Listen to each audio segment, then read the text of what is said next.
They are called indefinite time for shutdown. So, government. See, the brew problem is not a new problem. No government, previous government did not have courage to do anything. They did not take any stand. 23 বছর নিজের ভারতীয় নাগরিকরা ভারতবর্ষে refugee হয়ে থাকবে, ঠিক না? সেটা যদি বিশ্বাস করবে, তাই আমাদের সেটেলমেন্ট করার জন্য আমরা চেষ্টা করছি। We have selected places.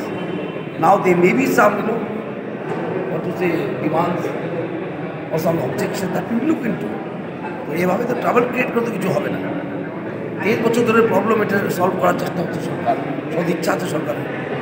আমরা জায়গাগুলিও মোটামুটি সিলেকশন করেছি ওদের সঙ্গে বসে, ঠিকঠাক নাগরিক মন্ত্রণা কি এটা নাগরিক মঞ্চের ডিমান্ড হলো যে আপনারা ব্রুদের ব্যাপারে কাঞ্চনপুর গিয়েছিলেন, আলোচনা করেছেন, কিন্তু ওদের সাথে কোনো আলোচনা হচ্ছে না। ওরা কিন্তু এসছে ত্রিপুরায়, 23 বছর আগে এসেছি, ইট is not a new problem. যেভাবে করছে এটা নতুন প্রবলেম না।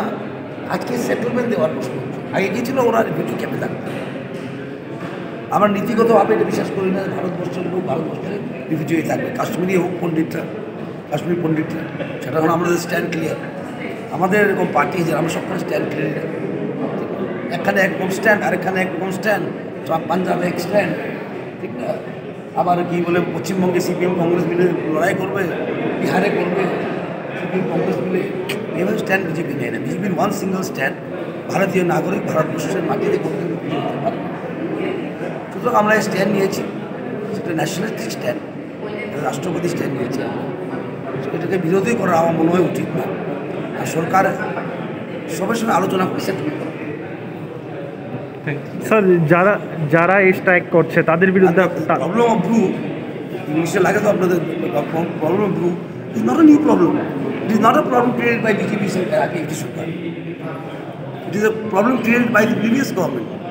23 বছর একটা রোগটাকে keep a disease hanging, keep a problem hanging, it becomes a very big problem.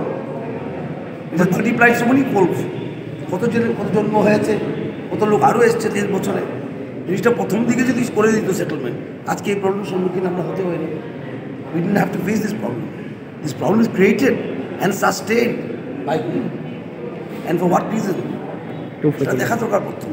যারা আন্দোলন করছে ওদের বোঝা উচিত এই প্রবলেমটা শুরু হয়েছে কবে, সাস্টেইন বাই হুম, কেন ওটাকে রেখেছে, আরও বড় করলো কেন, অরিজিনাল কত লোক এসেছিল, আজকে বেড়ে 1.5 বছর কত বড় বিরাট প্রবলেম হয়ে গেছে। তারপরেও আমাদের বিজেপি সরকার, বিজেপি পার্টি আমরা বিশ্বাস করি যে ভারতবর্ষের মাটিতে ভারতবর্ষের নাগরিক রিফিউজি হতে পারে।